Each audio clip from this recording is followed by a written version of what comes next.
Assalamualaikum warahmatullahi wabarakatuh. Pembahasan pada malam hari ini meneruskan pembahasan sebelumnya,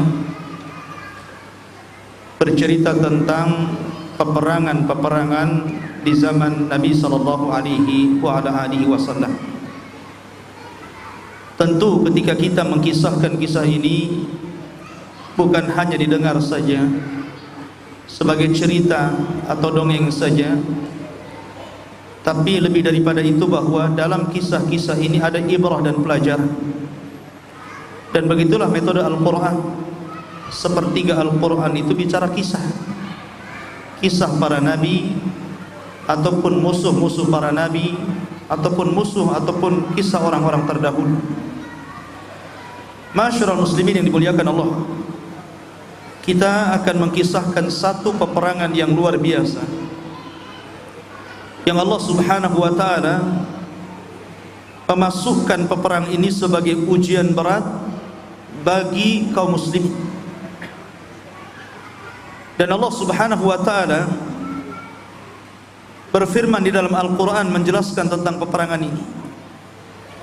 Allah mengatakan, idja'ukum min fawqikum wa min asfala minkum wa idzaghatil absaru wa balagatil qulubul hanajir wa tadunnuna billahi dhununa hunalika btuliyal mu'minuna wa zulzilu zilzalan syadidah. Ketika mereka musuh-musuh itu datang kepadamu dari atas kamu, musuh-musuh itu datang dari sebelah bawah kamu, dan ketika telah kacau balau penglihatan dan telah menyesak hati sampai ke kerongkongan, dan kamu menyangka terhadap Allah dengan berbagai macam persangkaan, disitulah diuji orang-orang yang beriman dan akan digoncangkan dengan goncangan yang sangat dahsyat. Lihat bagaimana Allah subhanahu wa ta'ala menjelaskan peperangan ini luar biasa. Allah mengatakan, hunalika btuliyal mu'minun. Disitulah orang-orang yang beriman diuji. Ma'asyiral muslimin yang dimuliakan Allah subhanahu wa ta'ala, perang Khandaq ini atau dikenal dengan perang Ahzab terjadi di bulan Syawal, tepatnya 5 tahun setelah Nabi sallallahu alaihi wasallam menetap di Madinah. Sekilas gambaran tentang dua pasukan yang hendak berperang ini. Kita tahu bahwa dari kalangan kaum muslimin, maka pasukan terdiri daripada orang-orang muhajirin dan orang-orang ansar yang ada di Madinah. Adapun dari kalangan musuhnya, diantaranya adalah kabilah besar, ma'ruf kabilah Quraisy, dan kabilah-kabilah kecil di bawahnya. Kemudian kabilah Ghatafan, ini kabilah yang sangat besar, memiliki tentara banyak, dan memiliki kabilah-kabilah di bawahnya. Kemudian di sana ada kabilah Kinanah, ada kabilah Banu Asad, ada kabilah Salim, dan tentunya juga keterlibatan orang-orang Yahudi dari 3 kabilah, Qunaiqah, Bani Nadhir, dan Bani Quraidah. Kemudian juga keterlibatan orang-orang munafik yang berada di tubuh kaum muslimin. Anda bisa bayangkan kekuatannya saja sudah beda ini. Orang-orang muhajirin dan ansar dikepung dari seluruh segi. Makanya Al-Quran sampai membuat nama surat dengan perang ini, perang Khandaq. Namun Al-Quran menyebutnya sebagai Ahzab. Maka ada surah Al-Ahzab. Ahzab itu dari hizbun, kelompok. Kalau Ahzab itu kelompok-kelompok. Adapun pemimpin-pemimpin dari kedua belah pihak, tentu dari Nabi sallallahu alaihi wasallam, Nabi sallallahu alaihi wasallam memimpin langsung. Kemudian Abu Bakar, Umar, kemudian juga Ali, dan pemimpin-pemimpin Ansar, diantaranya Sa'd bin Mu'adz dan Sa'd bin Ubadah. Adapun dari pihak orang-orang Quraisy, di sana ada Abu Sufyan, ma'ruf, musuh besar Nabi sallallahu alaihi wasallam dari Quraisy. Kemudian ada Sufyan ibn Abi Syams, kemudian ada Al-Harith ibn Auf, kemudian ada Uyainah ibn Husain, dan juga dari pihak Yahudi juga ada Huyai ibn Akhtab sebagai penggerak dari kalangan Yahudi yang menjadi provokator utama dalam perang ini. Huyai ibn Akhtab. Ma'asyiral muslimin, adapun dari jumlah pasukan, pasukan kaum muslimin itu maksimal paling banyak 3.000 orang. Sementara dari Ahzab, kelompok-kelompok yang berkumpul itu sekitar 10.000 lebih. Karena dari Quraisy saja 4.000, dari Ghatafan 6.000, belum orang-orang Yahudi dan belum orang-orang munafik yang ada di tubuh kaum muslimin. Makanya kalau kita sudah tahu gambaran bagaimana perang Khandaq ini, wajar kalau Allah Subhanahu wa taala mengatakan hunalika betuliyal mu'minun. Ketika itu orang yang beriman diuji oleh Allah Subhanahu wa taala. Ma'asyiral muslimin yang dimuliakan Allah Subhanahu wa taala, perang Khandaq atau perang Ahzab terjadi di bulan Syawal tepat pada tahun 5 Hijriah. Adapun sebab peperangannya, kita tahu bahwa orang Yahudi di Madinah itu 2 kabilah sudah diusir Nabi. Pertama kabilah Qunaiqah setelah perang Badar karena melecehkan seorang wanita muslimah, berakhir dengan pengusiran mereka dari Madinah, kemudian mereka keluar dari Madinah. Adapun Bani Nadir ini diusir oleh Nabi sallallahu alaihi wasallam karena ada upaya pembunuhan terhadap Nabi sallallahu alaihi wasallam. Makanya Rasul marah, kemudian mengusir mereka sehingga mereka keluar dari Madinah dan bertempat di Khaybar. Khaybar itu satu kota yang kaya, banyak kebun kurmanya. Sehingga kabilah yang masih menetap itu cuma satu, namanya Bani Quraidah, itu yang ada dalam Madinah. Lah Bani Nadir ini yang dikepalai oleh Huyai ibn Akhtab dan yang lainnya ingin membalas dendam kepada Nabi SAW karena merasa tidak terima. Sudah banyak kesulitan yang mereka hadapi berhadapan dengan kaum muslimin. Sebelumnya Bani Quraidah diusir, kemudian mereka juga diusir, melihat perkembangan Islam yang luar biasa, tidak tenang hidupnya.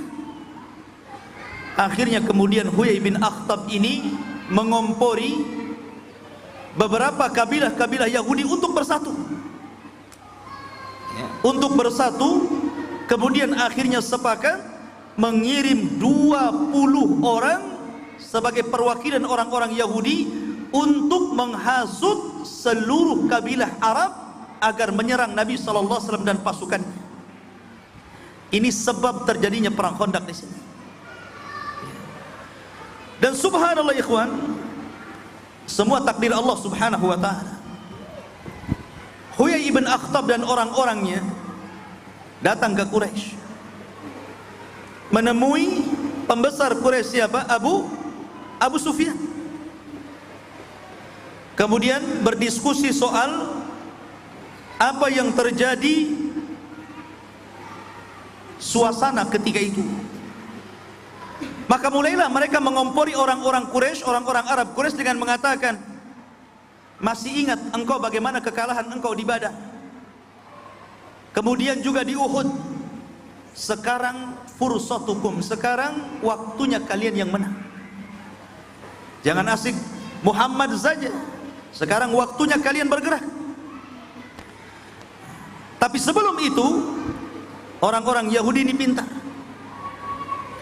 Jadi mereka datang kepada orang-orang Quraisy Mekah itu, kemudian memuji-muji agama orang-orang Quraisy dan mengatakan bahwa inna dinakum khairun min dini Muhammad. Sesungguhnya agama kalian itu lebih baik, jauh lebih baik dibandingkan agama Muhammad, katanya.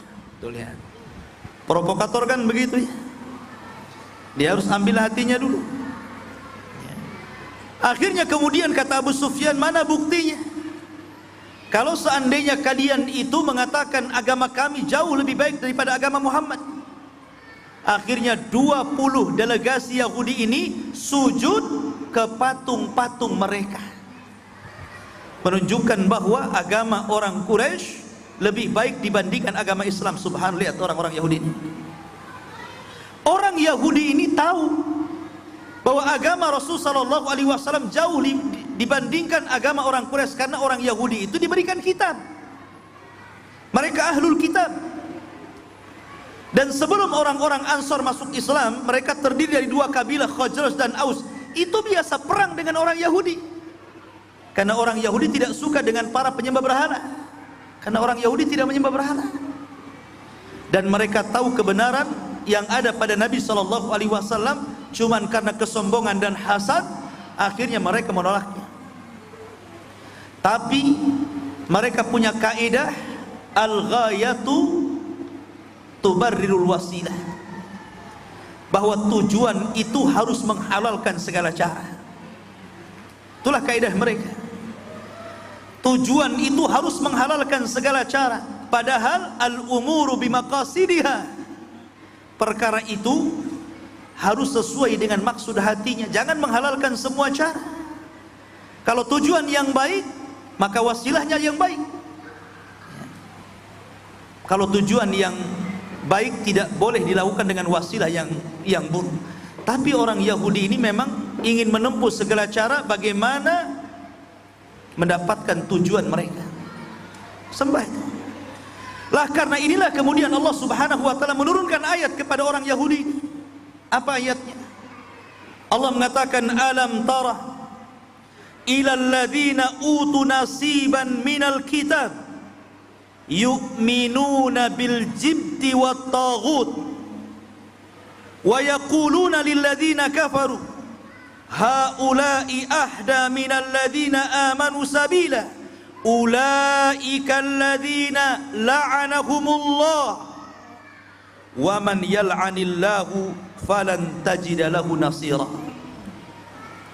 Allah mengatakan, tidakkah engkau lihat orang-orang yang Allah berikan kitab, tiba-tiba mereka beriman dengan al-jibti wa tagut, dengan sihir dan dengan tagut, dengan kesyirikan. Kenapa? Karena 20 orang ini menyembah berhala untuk supaya orang Quraisy menolong mereka. Mereka beriman kepada tagut.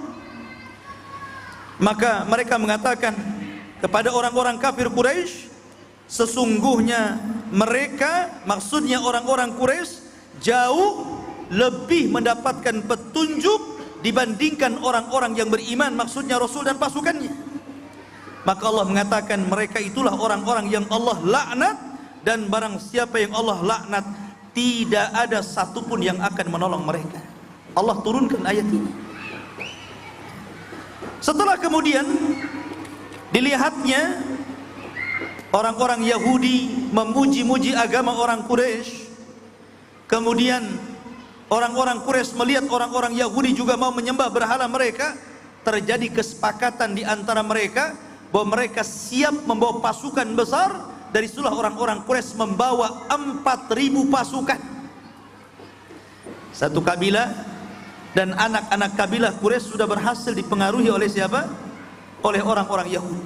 Lihat pengecutnya orang Yahudi, tidak mau berhadapan langsung dengan kaum muslimin. Setelah berhasil, maka dia berangkat ke Ghatafan. Ghatafan ini walaupun besar kabilahnya, banyak pasukannya, tapi mereka sebenarnya pernah dikalahkan kaum muslimin. Karena pernah perang juga Rasul dan Ghatafan, tapi kalah kemudian mereka pulang. Karena kekalahan inilah tahu orang-orang Yahudi ini. Akhirnya kemudian mereka datang ke Ghatafan, kemudian merayu mereka dan kabilah-kabilah di sekitar Ghatafan agar bergabung dengan tentara Yahudi. Dan mereka mengatakan, kalian serang Muhammad dan pasukannya dari luar, kami serang mereka dari dalam. Mau kemana ini? Kemudian orang-orang Yahudi menjanjikan kepada penduduk Ghatafan, kalau ini berhasil, maka sebagian kekayaan Khaybar akan diberikan kepada mereka. Dan Khaybar itu penghasil kurma. Orang dulu itu kaya-kaya karena kurma. Jadi kalau punya kebun kurma itu kaya orang dulu itu. Jadi kekayaan itu dilihat dengan kebun kurma. Kalau sekarang punya kebun belum tentu kaya ya. Lah akhirnya kemudian sepakat tuh. Maka mereka menyepakati waktunya untuk saling bertemu di Madinah.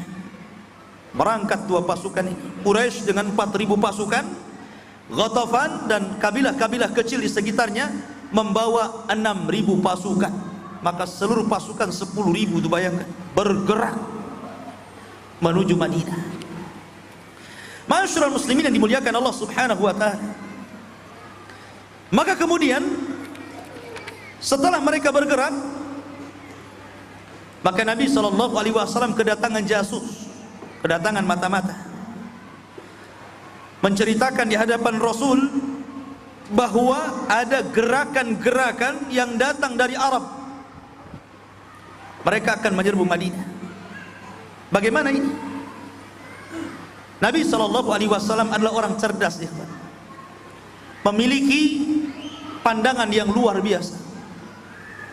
Sebenarnya Nabi SAW bisa saja menyerang 10.000 itu dengan pasukan berani matinya, karena para sahabat tidak takut mati kecuali orang munafik. Tapi Nabi SAW ingin bertahan di Madinah karena Rasul menggunakan logika. Ini 3.000 lawan 10.000, belum Yahudi, belum munafik. Ini pasti akan terjadi kekalahan. Maka Nabi SAW berusaha untuk bermusyawarah dengan para sahabat. Lah ketika bermusyawarah itulah satu di antara para sahabat ada namanya Salman Al-Farisi. Salman Al-Farisi ini nggak pernah ikut perang. Di Badar tidak ikut, di Uhud tidak ikut.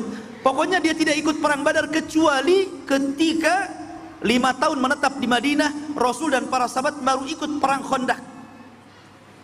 Bukan berarti dia tidak mau perang, tidak, karena ketika itu dia seorang budaknya Yahudi. Dia bekerja kepada orang Yahudi sampai dia merdekakan dirinya, bebas dari orang Yahudi, baru kemudian bergabung dengan Rasul. Makanya baru pada tahun 5 Hijriah dia baru bergabung dalam perang Khandaq. Dan Salman itu bukan orang Arab, Salman itu orang Persia. Karena kebanyakan sahabat yang mula-mula masuk Islam kebanyakan dari luar, bukan dari orang Arab. Contohnya Bilal. Bilal orang Ethiopia. Suhaib orang Romawi. Kemudian Salman orang Persia. Maka Salman memberikan idenya ketika itu dan mengatakan, ya Rasulullah, kunna fil Faris idza husirna khandaqna.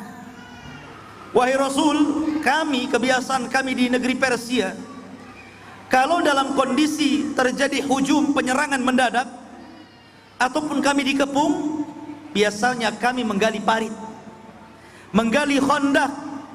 Makanya dari sisi ini perang itu disebut Khandaq, tapi dari sisi musuh yang gabungan-gabungan tadi, maka perang itu disebut Ahzab. Ikhwan, Madinah itu, kalau antum tahu gambaran Madinah, sebelah timur dan barat Madinah itu pegunungan batu. Jadi sebelah barat gunung batu, sebelah timur gunung batu, batu-batu hitam, cadas-cadas hitam. Sehingga musuh tidak mungkin datang dari barat Dan musuh tidak mungkin datang dari timur. Kenapa? Karena tidak mungkin dilalui oleh unta dan kuda.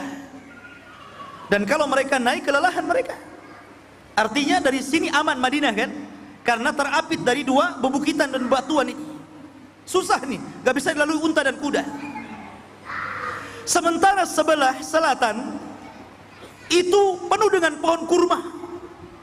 Dan di situ perkampungan banyak. Sehingga susah juga untuk diterobos, kecuali sebelah utara. Sehingga mereka hanya bisa masuk dari sebelah utara. Makanya dari sini idenya Salman masuk di akal. Ya, masuk di akal nih. Mereka hanya bisa lewat utara. Akhirnya kemudian Nabi SAW menerima siapa? Idenya Salman Al-Farisi untuk membuat parit yang sangat lebar. Konon parit itu panjangnya 5 meter, dalamnya 5 meter. Ya, kalau 1 meter ya kuda loncat lah ya. Kuda poni saja bisa loncat. Ya, ya harus 5 meter lah ya, kudanya biar masuk ke dalam. Dan kalau tidak dalam, kudanya loncat lagi kan begitu. Harus dalam dia. Dan harus lebar.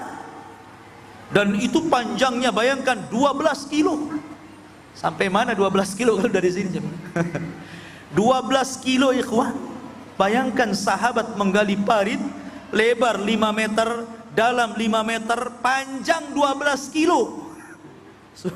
Ini pekerjaan apa ini? Nggak ada beko ikhwan. Kalau pakai beko dikeruk-keruk sebentar. Ya. Ini pakai cangkul alat sekedarnya. Belum perang sudah kelelahan. Apalagi di musim dingin waktu itu, dan para sahabat kelaparan. Bagaimana tidak kelaparan? Mereka dikepung. Akses untuk keluar susah. Untuk belanja, masuk barang, keluar barang susah, dikepung. Jadi wajar kalau mengatakan hunalika btuliyal mu'minun. Ya, perang Ahzab itu ujian bagi kaum muslimin. Akhirnya mereka menggali parit. Parit digali, hanya satu jalan itu saja. Ya. Dan mereka harus bergerak cepat ikhwan, karena musuh itu ada batas waktunya. Ya. Harus cepat bergerak. Sehingga mau tidak mau mereka harus mengeluarkan tenaga mereka untuk segera selesai paritnya. Subhanallah, Rasul langsung turun tangan. Sampai dikisahkan, karena hari pembuatan parit itu memang Madinah lagi musim dingin. Dan antum tahu bahwa musim dingin sini dengan musim sana, dingin sana beda. Dingin sekali. Dan musim dingin itu biasanya membangkitkan rasa lapar ya. Kalau dingin biasanya lapar antum. Ya. Sehingga ini yang membuat kacau pikiran para sahabat. Nabi SAW sampai sebuah hadis yang dihasankan oleh Syekh Nasruddin Albani rahimahullahu taala, sampai laparnya Rasul itu mengikat 2 batu di perutnya. Dan para sahabat 1 batu, menunjukkan bahwa Rasul lebih lapar dibandingkan para sahabat. 2 batu ditaruh sini, kemudian diikat. Dan itu teori untuk menghilangkan rasa lapar. Nah, coba kalau antum lapar, ambil batu, ikatlah. Ustadz masih lapar, tambah lagi batunya. Ya. Khawafir muliakan Allah Subhanahu wa taala. Lah ketika itu, maka Nabi SAW ingin memberikan semangat kepada para sahabat. Salah satu yang dilakukan Nabi SAW, maka Nabi SAW mengumandangkan syair. Mengumandangkan syair untuk menghibur para sahabat. Salah satu syair yang ma'ruf, maka mereka mengatakan, Nabi SAW mengatakan, la aisha illa aisal akhirah waghfir lil ansari wal muhajirah. Kata Nabi SAW menghibur para sahabatnya, karena mereka itu sudah keletihan, kelaparan, mereka harus membuat parit, mereka sedang dikepung. Anda bisa bayangkan tuh. Maka Nabi SAW mengatakan, la aisa illa aisal akhir. Sesungguhnya tidak ada kehidupan kecuali kehidupan akhirat. Biarlah kita susah di dunia, biarlah kita prihatin di dunia, karena sesungguhnya kehidupan ini bukan di dunia, kata Rasul, tapi di akhirat. ya Allah ampuni orang-orang Ansar dan orang-orang Muhajirin. Kata Syekh Utsaimin rahimahullahu taala, syair ini yang dikumandangkan Nabi SAW bisa juga dibaca apabila antum dalam posisi kesulitan. Mungkin antum baru dipecat dari PT, antum ngomong la aisha illa aisal akhirah. Gak apa-apa, tidak ada kehidupan yang mewah kecuali kehidupan akhirat, menghibur diri, ya kan? Tapi kalau sudah ada pekerjaannya, lupa nih dengan doanya, kan gitu. Malah dibalik, tidak ada kehidupan kecuali dunia, kan? Gitu ya. Jadi di sini Nabi Shallallahu Alaihi Wasallam menghibur para sahabat. Bahkan dalam riwayat yang lain, sahabat kemudian membalas syair Nabi Shallallahu Alaihi Wasallam dan mengatakan, nahnu bayya'na lil jihad. Kami membaiat kamu itu wahai Rasul hanya untuk jihad, hanya untuk jihad, dan kami tidak mungkin bergerak daripada niat kami ini. Subhanallah, tekad para sahabat luar biasa, tetap tidak mau meninggalkan Rasul dan berkhianat dengan Nabi SAW, padahal kondisinya sudah demikian gentingnya. Bahkan dalam riwayat yang lain, Nabi SAW mengambil syairnya Abdullah ibn Rawahah. Karena Abdullah bin Rawahah seorang penyair Arab, penyair Madinah, salah satu pembesar Khazraj. Dia mengatakan, laulallah mahtadaina wala tasaddaqna wala sallaina. Kalau bukan karena Allah, kata Rasul, tentu kami tidak akan mendapatkan hidayah. Tidak mungkin kami bersedekah dan tidak mungkin kami salat. Maka para sahabat juga ikut mendendangkan syair ini. Ya, karena memang hidayah itu semua karena Allah, bukan karena kecerdasan. Secerdas apapun Anda, itu bukan kunci hidayah. Berapa banyak orang cerdas tersesat, dan betapa banyak orang yang tidak cerdas dapat hidayah. Kalau bukan karena Allah, kata Rasul, tentu kami tidak dapat hidayah. Baik. Ada beberapa mukjizat yang terjadi di perang Khandaq ini, ikhwan. Salah satunya adalah ketika Nabi SAW dilaporkan oleh para sahabat ada batu yang menghalangi proyek penggalian parit. Maka Nabi SAW datang membawa alat sekedarnya, tiba-tiba turun. Kemudian Nabi SAW memukulkan batu yang sangat keras itu, tiba-tiba keluar percikan api dari batu itu. Kemudian ketika itu Nabi SAW ditampakkan Allah kerajaan Kisra. Kata Nabi SAW, Allahu Akbar, utitu mafatihas Syam. Kata Nabi SAW, Allahu Akbar, sungguh aku akan diberikan kunci-kunci pembendarahan Syam. Maksudnya kunci-kunci kerajaan Persia.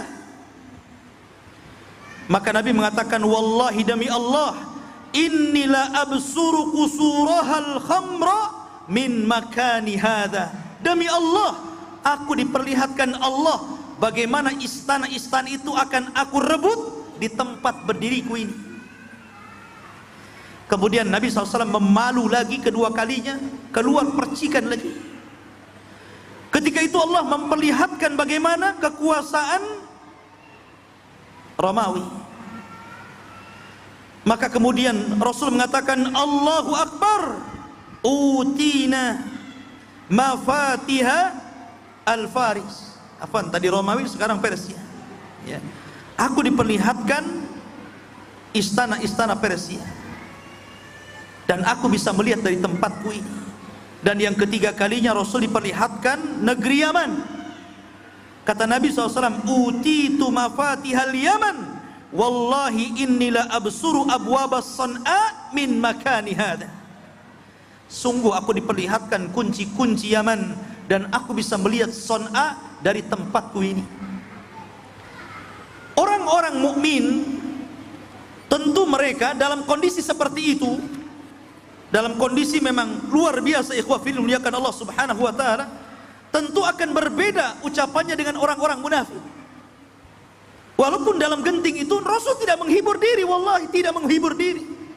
Rasul tidak sedang menghibur para sahabat dengan mengatakan seperti itu, karena itu mukjizat. Tapi lihat orang-orang munafik. Allah mengatakan, "Idz yaqulul munafiqun walladzina fi qulubihim maradun ma wa'adana Allah wa rasuluhu illa ghurura." Ketika orang-orang munafik mereka mengatakan, dan orang-orang yang hatinya sakit, apa yang dijanjikan Allah dan Rasulnya itu hanya tipu-tipu saja. Hanya penipuan saja, hanya untuk supaya kita senang, supaya kita tenang, kita tidak khawatir. Mereka mengatakan, jangan lagi menyerang orang-orang kafir, mau buang hajat saja kami kesusahan dan ketakutan. Tapi orang-orang yang beriman berbeda ucapannya.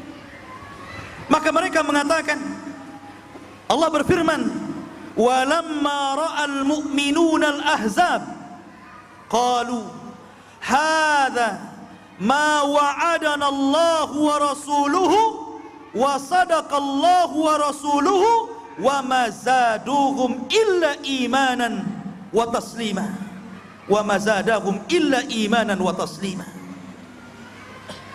Dan ketika orang-orang yang beriman justru ketika mendengar dan melihat bagaimana pasukan Ahzab yang berkelompok-kelompok tadi siap menggempur mereka, kemudian Nabi SAW melihat akan kekuasaan Kisra, akan kekuasaan Kaisar, Romawi dan Persia dan Yaman akan takluk di tangan kaum muslimin.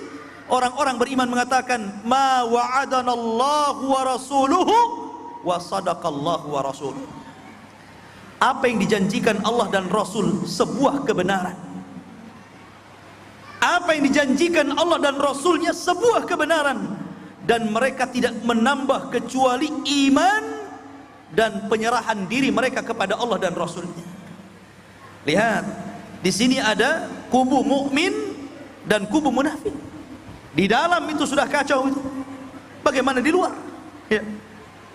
Ma'asyiral muslimin yang dimuliakan Allah Subhanahu wa taala, ini kabar secara khusus, tapi kabar secara umum adalah ayat yang saya bacakan tadi.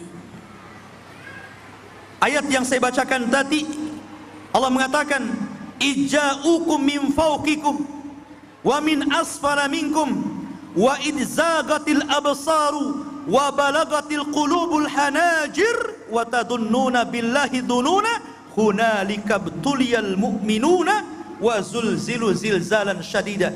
Ini gambaran umum perang Ahzab. Ketika musuh-musuh datang dari atas kalian, karena mereka muncul dari mana-mana.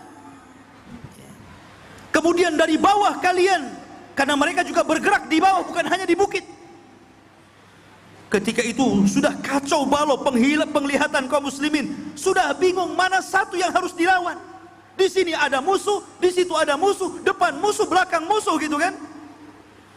Dan telah sesak hati mereka sampai sesaknya itu naik ke kerongkongan, sehingga mereka sudah kacau, sehingga sebagian mereka berprasangka yang tidak kepada Allah.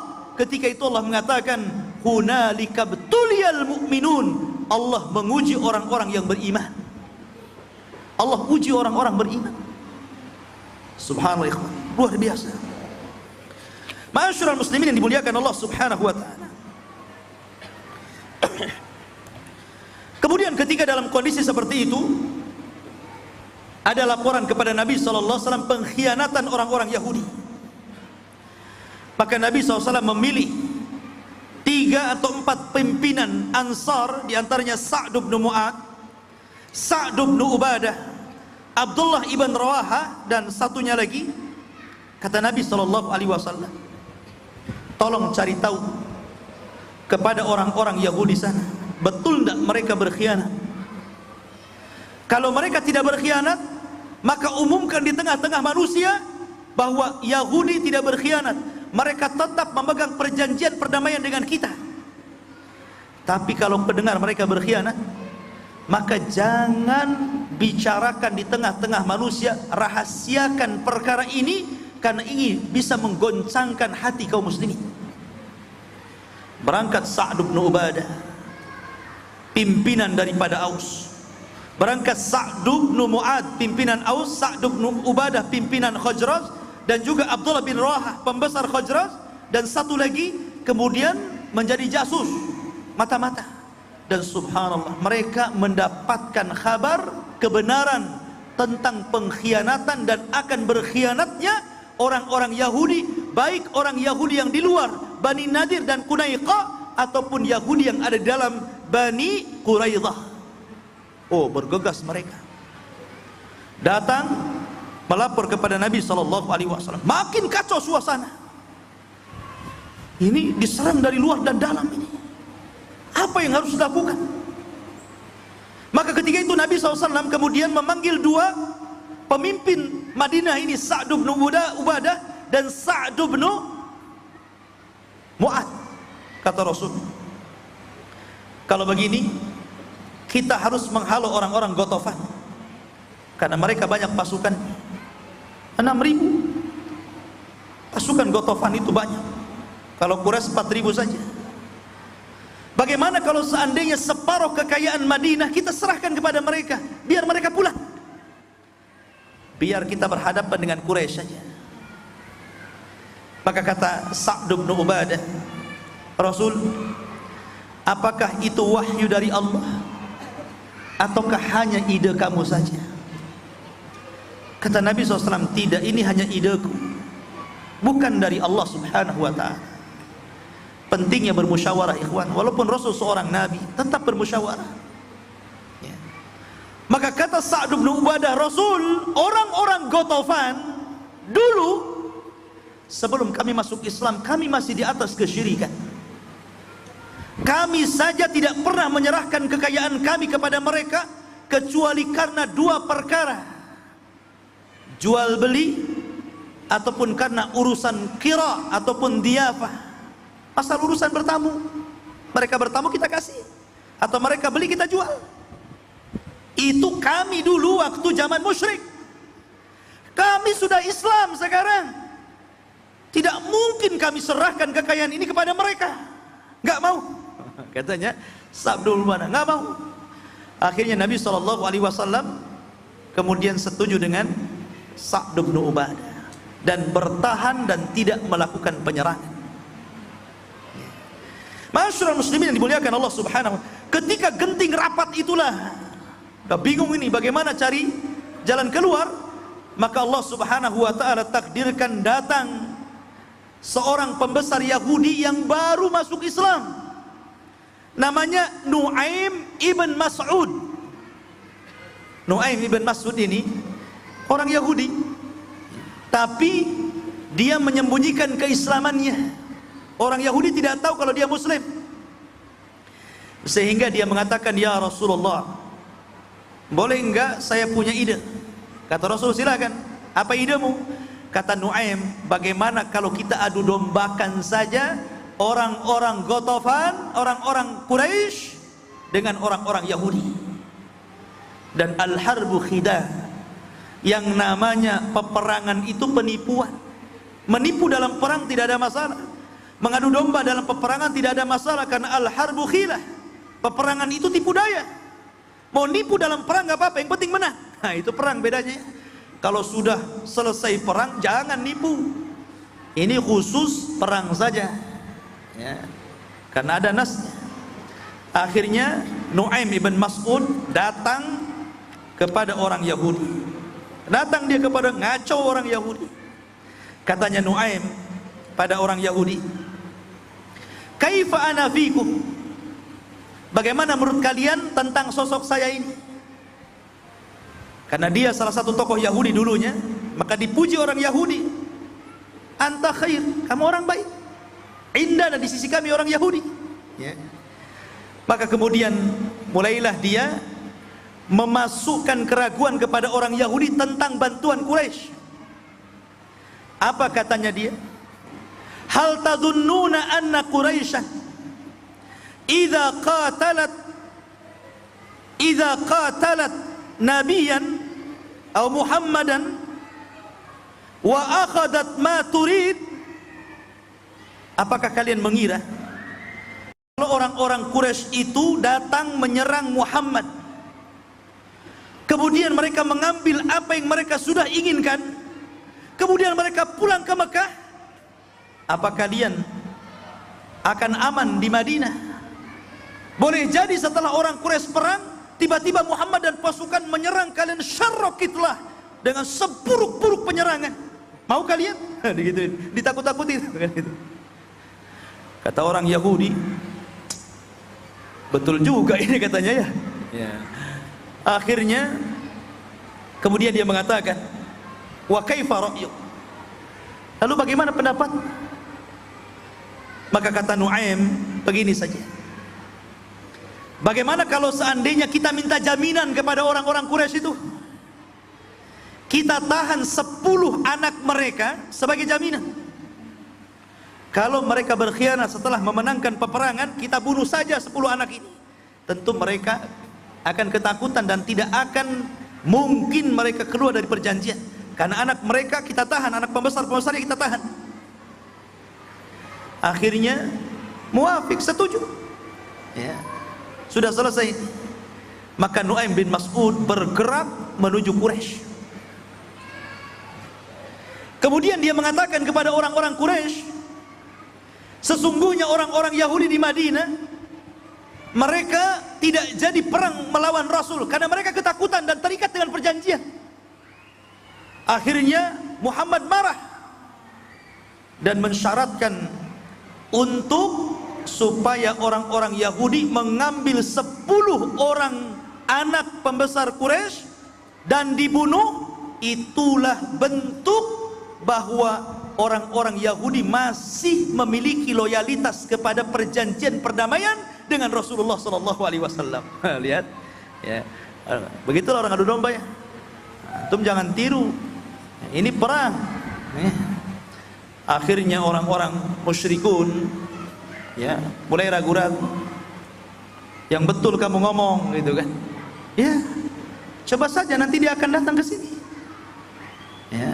Kemudian dia Nuaim bin Mas'ud pergi, datang orang-orang Quraisy ini, datang orang-orang Yahudi menuju orang-orang Quraisy. Kemudian mengatakan, apakah ada jaminan kalau seandainya kalian memenangkan peperangan ini dan kami bantu dari dalam, kemudian kalian akan memberikan keamanan kami di Madinah? Kata orang Quraisy, ya tentu. Ya. Maka orang-orang Yahudi mengatakan, kalau begitu serahkan 10 anak pembesar kalian untuk kami bawa ke Madinah. Kata orang-orang Quraisy, kami sudah tahu ini maksudnya apa ini. Kenapa? Sudah tahu tadi dari Nuaim bin Mas'ud. Ya. Oh, nggak bisa. Ya. Nggak bisa. Akhirnya bubarlah pasukan ini. Tidak jadi. Kemudian mereka melakukan penyerangan bersama-sama kepada Madinah. Kacau balau di luar akhirnya. Ya. Ma'asyiral muslimin yang dimuliakan Allah Subhanahu wa taala. Itu sekilas tentang kacaunya di luar. Akhirnya karena orang-orang Quraisy dan Ghatafan juga sudah berada di Madinah. Sementara orang Yahudi tidak mau ikut campur lagi karena sudah ketakutan juga. Dan begitulah orang Yahudi. Orang Yahudi itu kalau berperang bersama orang Islam tidak berani langsung berhadapan-hadapan, pasti mengambil orang untuk berperang, entah dengan dibayar gitu kan, entah dengan diiming-imingi apa begitu. Begitulah orang Yahudi licik. Ya. Akhirnya mereka pun berperang dalam perang Ahzab. Memang ada sedikit mubarazah, perang tanding di antaranya Ali dan Amr bin Abdullah bin Wud gitu kan, dan beberapa sahabat, tapi tidak banyak. Dan subhanallah yang luar biasa, dalam perang Khandaq ini tidak banyak yang jadi korban, lain seperti perang Uhud ya. Karena dalam perang Khandaq ini korban hanya sedikit. Dari kaum muslimin 9 orang, salah satunya pembesar Ansar. Dan dari orang musyrik hanya 4 orang saja. Tetapi Nabi SAW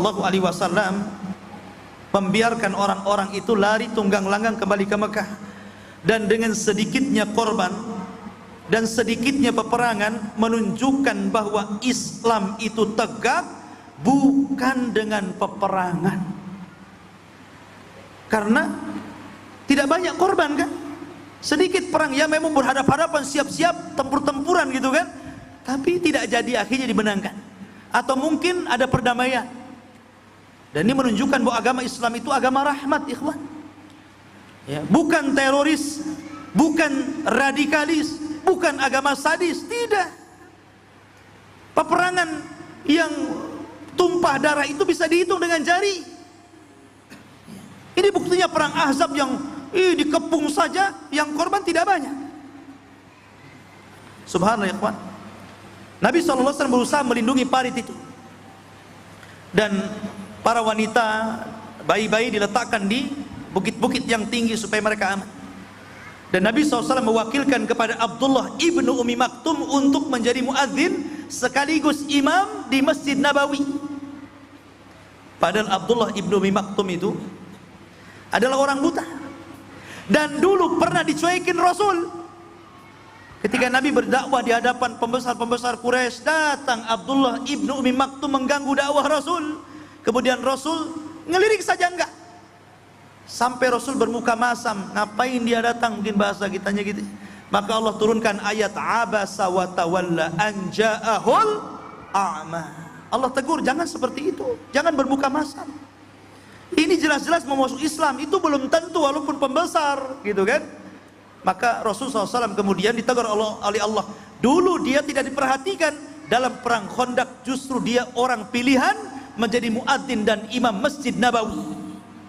Dia buta, dan dia seorang muadzin di sholat subuh. Loh, bagaimana dia buta tapi jadi muadzin sholat subuh? Cemana dia melihat fajar shodiknya?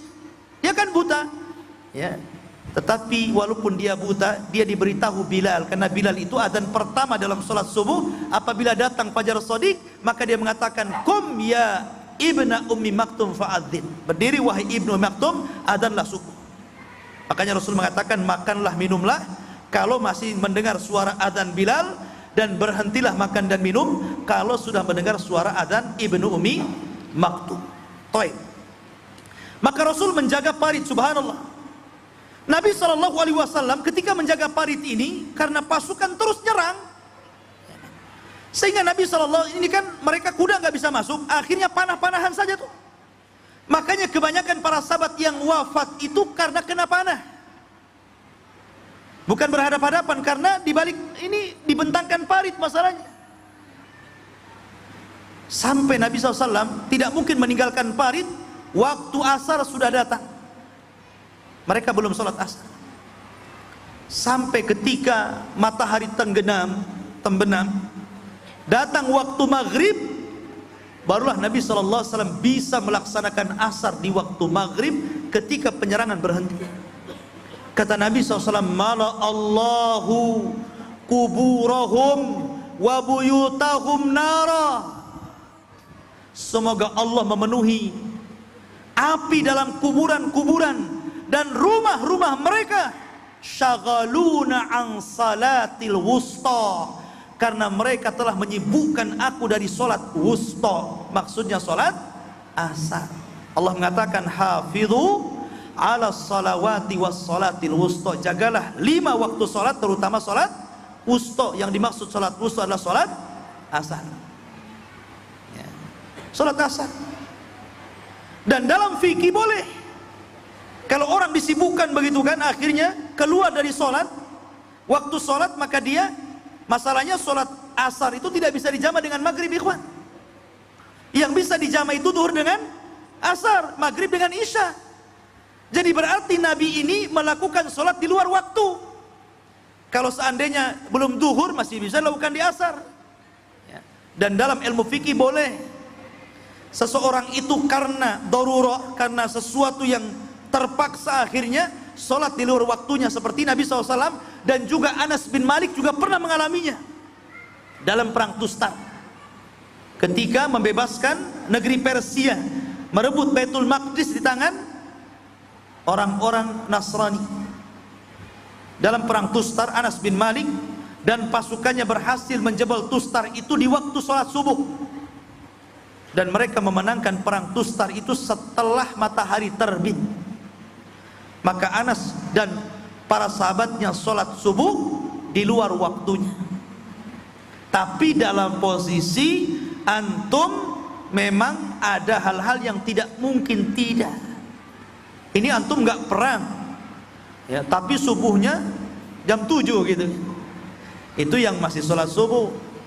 Ada juga nggak subuh ya, padahal ringtone-nya suara adzan, samping kiri musola, samping kanan masjid gitu kan, nggak bangun juga kan. Lah di sini ikhwafin muliakan Allah azza wajal, bahwa peperangan ini dahsyat sekali gitu maksudnya, sampai Rasulullah SAW tidak bisa meninggalkan parit sampai perang selesai gitu maksudnya. Lah ketika itulah ikhwatu fillah muliakan Allah subhanahu wa ta'ala, Allah berfirman dalam Al-Quran, Allah mengatakan, ya ayyuhalladzina amanu udhkuru ni'matallahi alaikum idja'atkum junudan fa arsalna alaihim rihan wa junudan lam tarauha wa kana Allahu bima ta'maluna basir.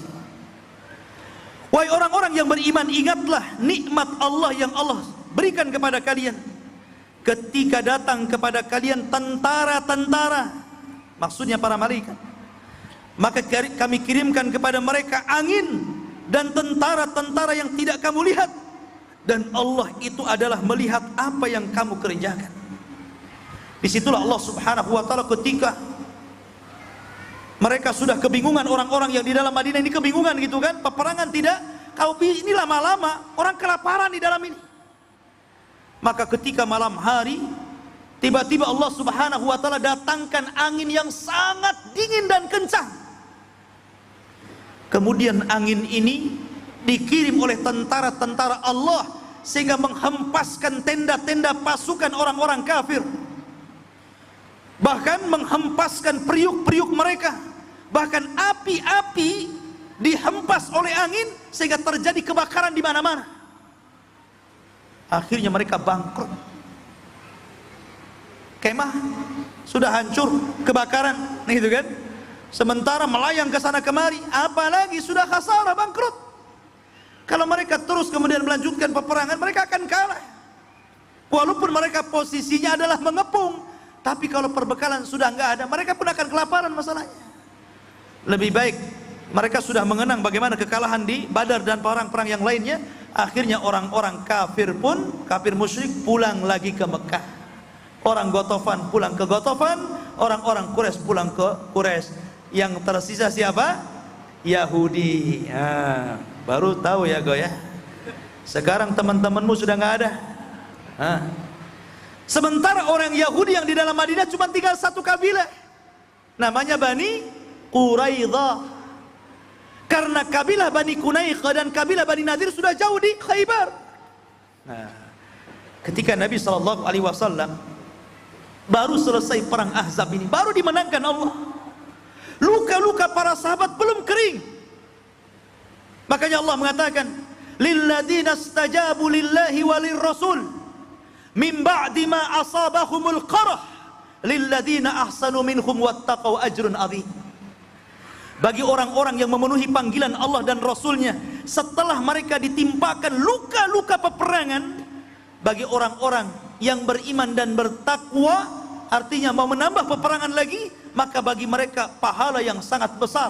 Baru selesai peperangan, kemudian Nabi SAW masuk ke rumahnya, kemudian mandi, tiba-tiba Jibril datang dan mengatakan, ya Muhammad, kenapa kau lepas baju perangmu sementara malaikat belum melepas baju perangnya?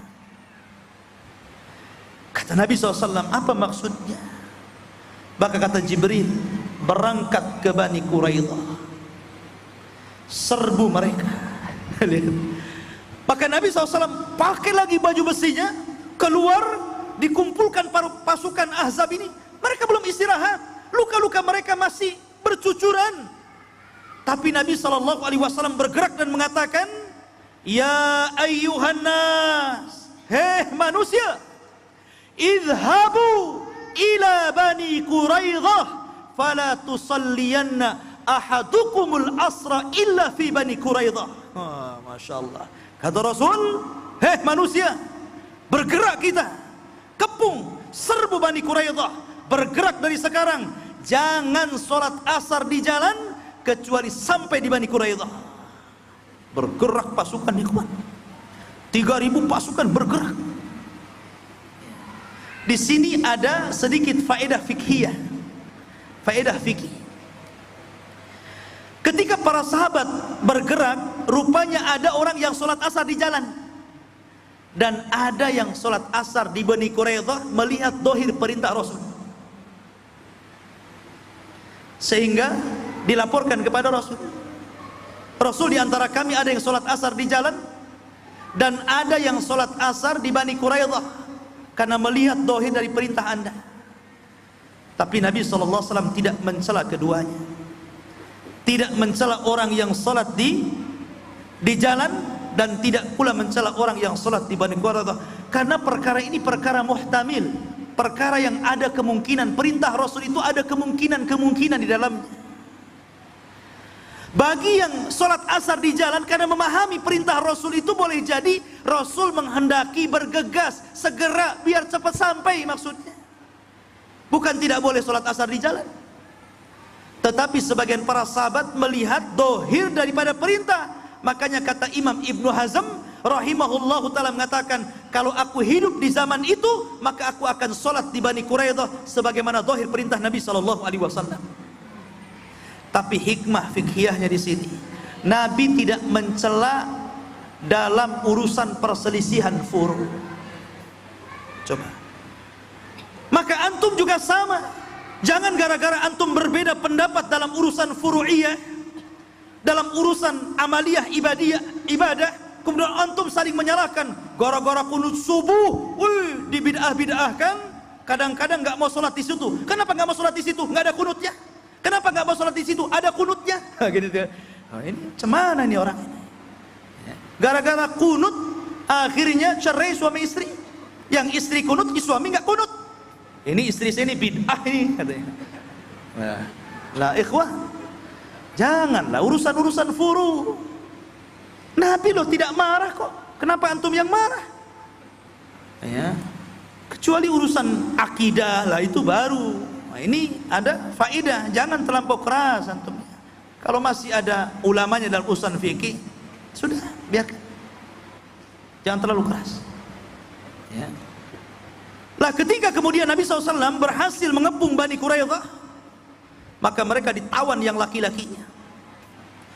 Kemudian Rasul memanggil pemimpin Ansar, Sa'd bin Mu'adz, dan mengatakan, ya Sa'd, sekarang hukuman mereka terserah kamu.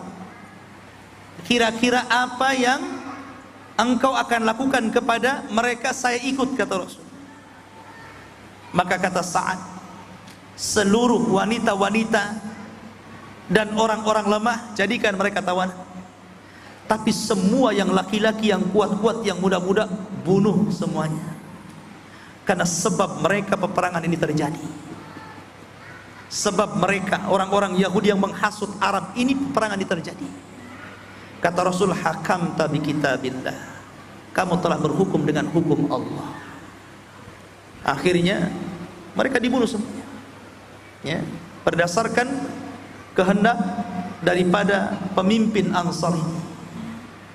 Lah dari sini ikhwafidin dimuliakan Allah Subhanahu wa taala, berakhir kisah terang perang Ahzab. Saya hanya kutip-kutip ringkasannya karena juga waktu yang kurang memadai. Baik, assalamualaikum Ustaz. Waalaikumsalam warahmatullahi wabarakatuh.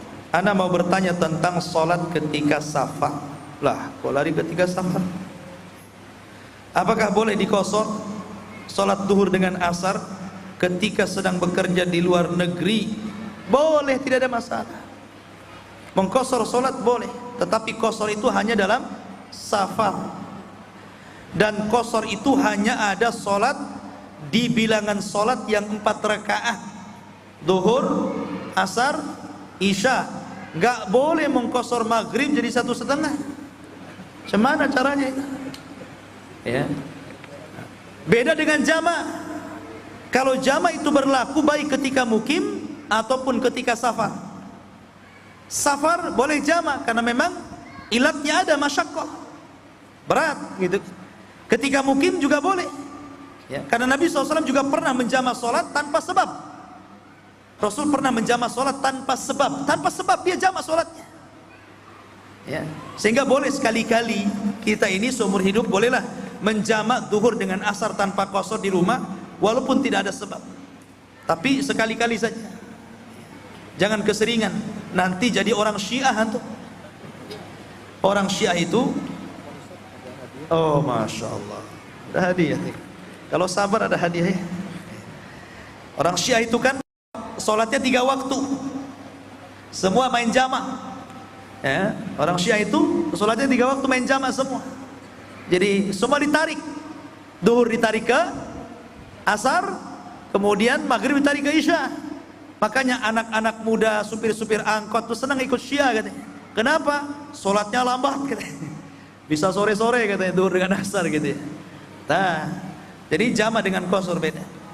Tapi bagaimanapun jama itu ada penyebabnya, tapi boleh juga sekali-kali menjama salat. Wallahu a'lam. Ustaz, bagaimana memahami firman Allah Azza wa Jal, in huwa illa wahyun yuha? Dengan apa disampaikan Ustaz tadi Rasul bersair? Dan pada saat sahabat melaporkan kepada baginda Rasul tentang batu besar yang menyulitkan dalam penggalian terjadi sebuah mukjizat Allah, bukankah dalam pandangan Rasul akan dibebaskan untuk umat Islam? Pertanyaan saya, apakah dalam konteks saat itu ada orang-orang yang dibukakan oleh Allah pandangan-pandangan yang dianggap gaib?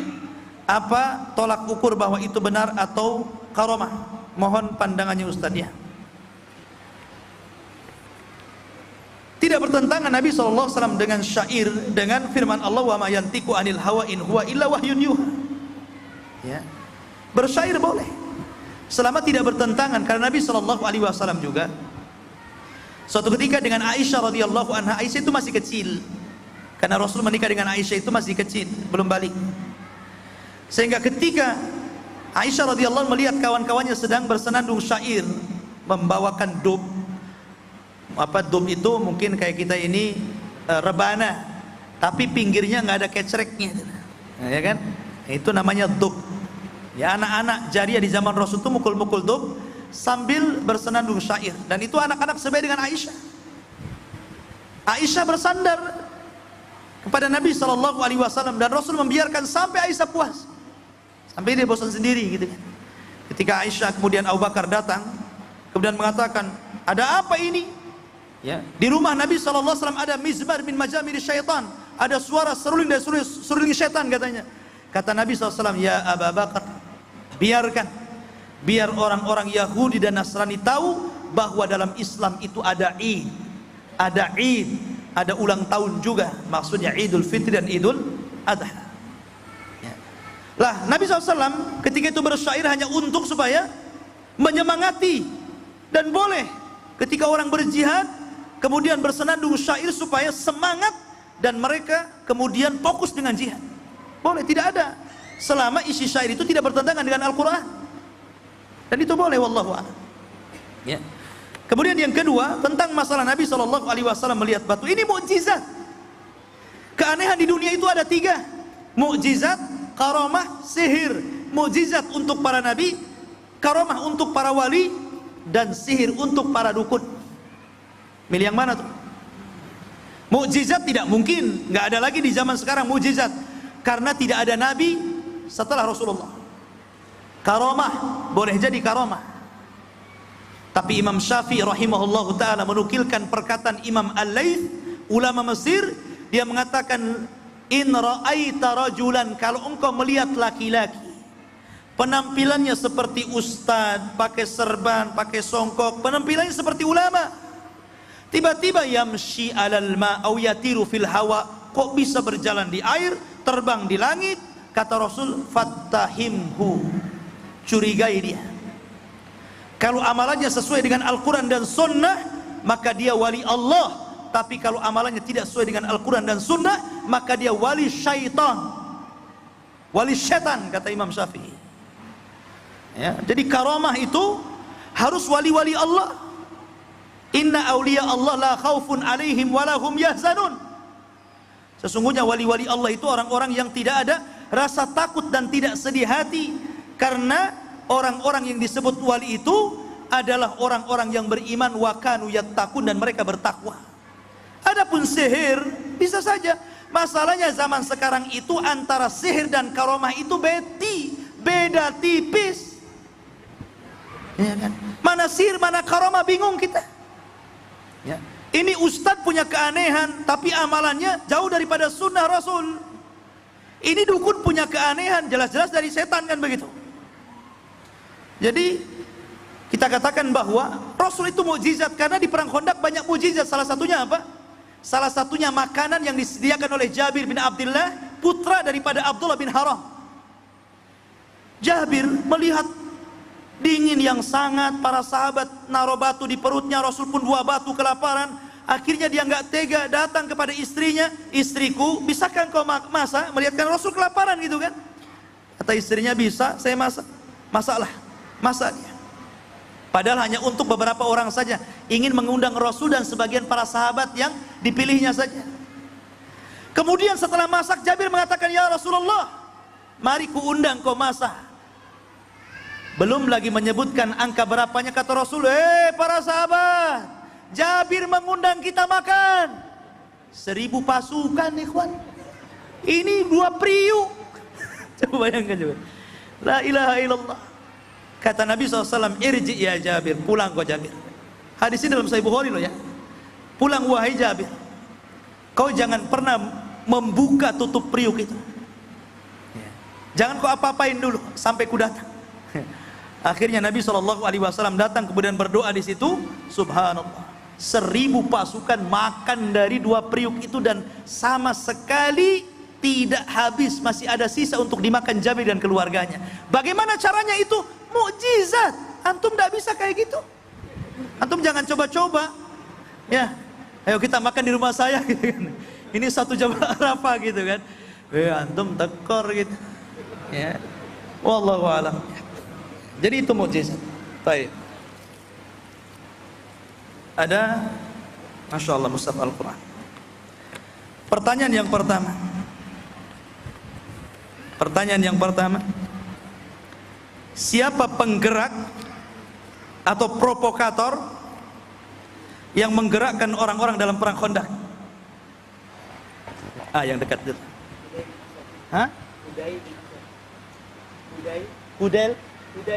Hudai? Kurang tepat. Belakang. Huyai. Apa? Itu orang Jawa, orang mana? Susah. Huyai ibn Akhtab, dialah penggeraknya, provokatornya. Taib, ahsan, fadhal. Taib. Sebutkan 4 kabilah yang ikut serta dalam perang Ahzab melawan Rasul dari orang-orang kafir. 4 kabilah. Nggak ada yang ngaco. Kesulitan ya. Antum. Kabilah Quraisy. Terus? Apa? Kinanah, taib. Quraisy, Kinanah. Bani Nadir lah, itu Yahudi, orang Quraisy dari Arab, ya, dari Arab. Siapa yang bisa? Ujung, Masya Allah. Fadhal.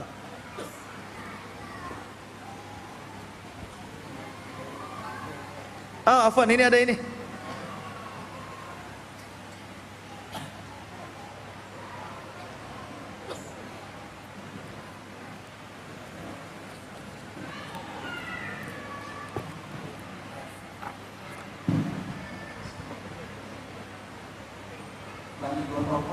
Ya, Bani Ghatafan,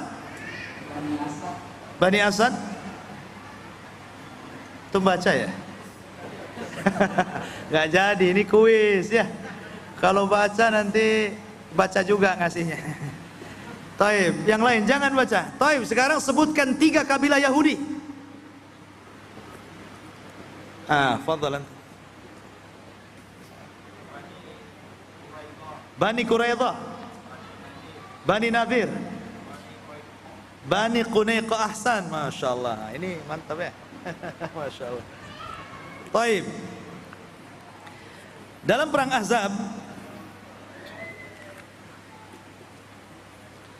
siapa dua pemimpin Ansar yang terlibat?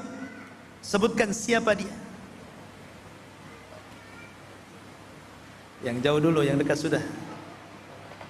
Fadhal.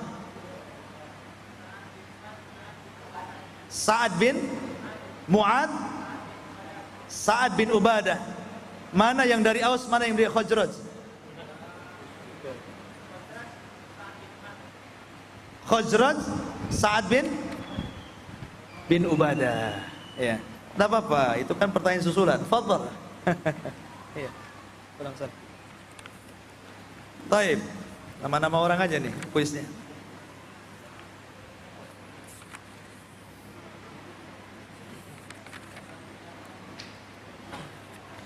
Siapa orang Yahudi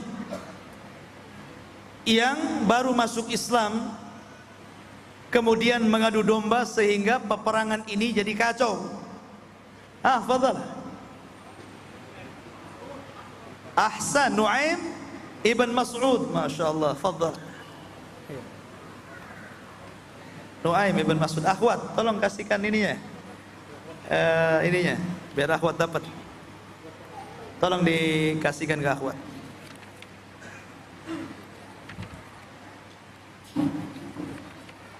Pertanyaan untuk akhwat.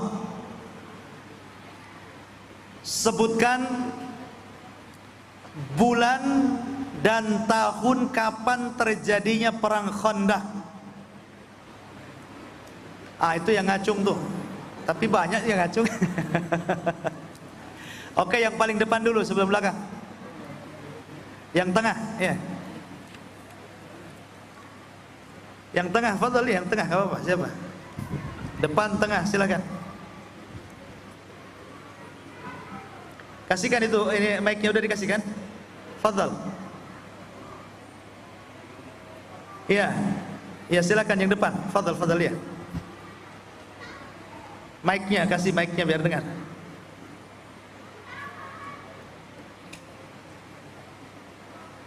Bulan Syawal tahun 5 Hijriah.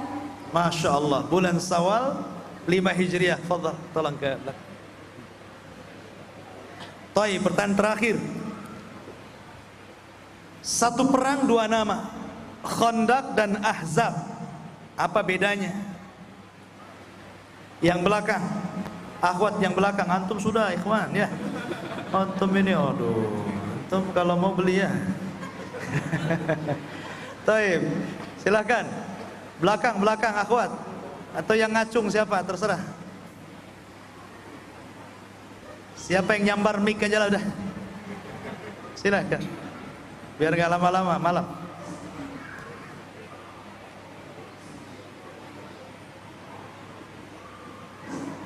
Kalau Khandaq itu perang yang ada bikin parit. Ahsan. Kalau Ya. karena perangnya itu ada paritnya, bikin besar. Kalau Khandaq Karena perangnya itu bikin parit besar. itu Khandaq. Kalau Ahzab, Ahzab, karena perang itu sangat berat bagi kaum muslimin. kenapa berat? Karena dia berada di musim dingin dan diserang oleh 10.000 pasukan orang kafir. Ahsan, karena banyaknya Ahzab, kelompok-kelompok sampai mencapai 1000 pas. 1000? 10.000. Ahsan, taib. Tolong ke belakang ya. Iya, itu saja yang bisa sampaikan. Insyaallah kita lanjutkan dengan perang-perang yang lainnya yang pernah dilakukan di zaman Rasul. Kita tutup dengan kafaratul majlis. Subhanallah bihamdika, asyhadu an la ilaha illa anta, astaghfiruka wa atubu ilaik. Allah taala. Assalamualaikum warahmatullahi wabarakatuh.